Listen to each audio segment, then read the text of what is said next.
Malamang hindi lang ako yung makaka-relate dito. 'Di ba napaka-complicated gamitin ng mga DEX at siyempre mataas din yung fees. Well, ito bago, para ka lang din gumagamit ng centralized exchange. At ito ang DEX Plus ng MEXC. So si DEX Plus ay isang powerful decentralized exchange aggregator. At design to para nga padaliin yung trading. It connects multiple DEX.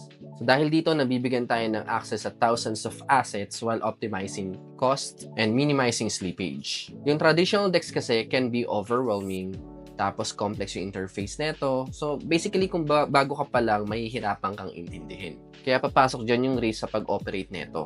Pero yung kay MexiDex Plus, lahat yun ay streamlined. So, pwede tayong mag-trade directly to sa ating Mexi account na hindi nangangailangan ng Web3 wallet. So, para i-activate to, kailangan nyo lang i-switch yung exchange papunta sa DEX Plus. So, no extra logins and no wallet connections. Pati pala yung pag-transfer ng assets natin from spot wallet, madali lang din.